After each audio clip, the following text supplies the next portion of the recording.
Ang bilis ng panahon, no? Parang kailan lang simula nag-resign ako. Parang kailan lang nung inopen namin yung aming tindahan.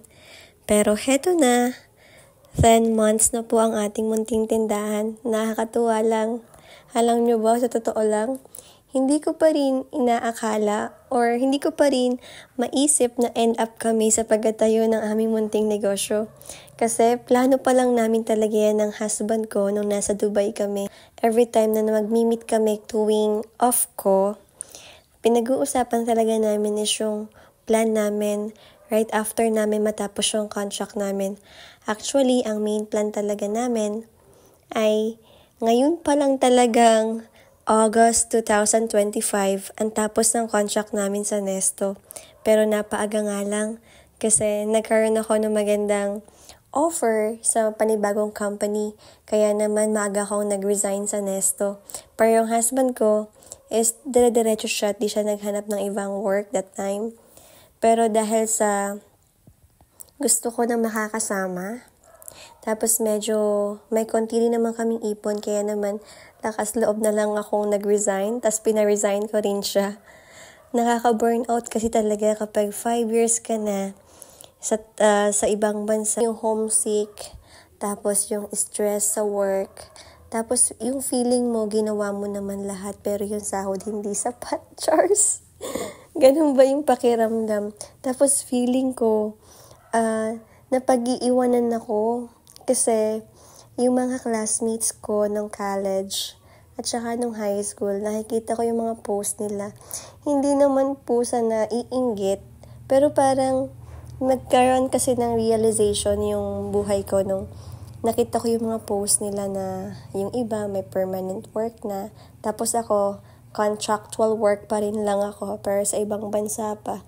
Diba? Tapos iniisip ko is 28 na ako. So, pagdating ko ng 30 or 35, 40, tapos nasa ibang bansa pa rin ako nag-work, ano mangyayari sa akin? Parang ganun ba? Bigla kasi sumasagi sa isip ko yun.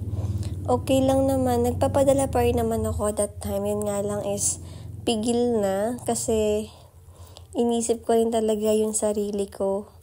Binigyan ko ng 1 taon talaga yung pag-iipon ng sarili ko para if ever man na alam nyo na magbago bigla yung isip ko is mabilis ako makapag-decide. Kaya yun siguro yung maganda kung isa kayong OFW tapos single ka man and our breadwinner ka is make sure lang na merong kang tinabi para sa sarili mo. Kasi if ever man nakakailanganin mo, may paghuhugutan ka. Kasi sa totoo lang, wala ka naman talagang may hingan sa family natin. Kasi nga, kung tayo yung provider, paano sila makapagbigay sa atin? Tayo nga yung provider, di ba? So, ganun lang. Isipin mo rin yung sarili mo. Ay, ano ba yan? Napunta na kung saan-saan. Ayun nga pala, balik tayo dun sa aming tindahan. Magwa 1 year na nga pala yung tindahan namin. Nakakatuwa lang, no? Tapos alam nyo ba, napaka-blessed namin and grateful kay Papa Jesus kasi nasa-sustain niya yung aming tindahan. Nanonood ka ng vlog ko, alam mo na yan, 835 lang talaga yung kinita namin that time. Pero alam nyo ba, ngayon, araw-araw, yung araw-araw na sale namin, can't imagine. Ayoko nang i-drop. Ayoko nang banggitin kasi baka may mag-comment dyan na nagyayabang na naman Timirot.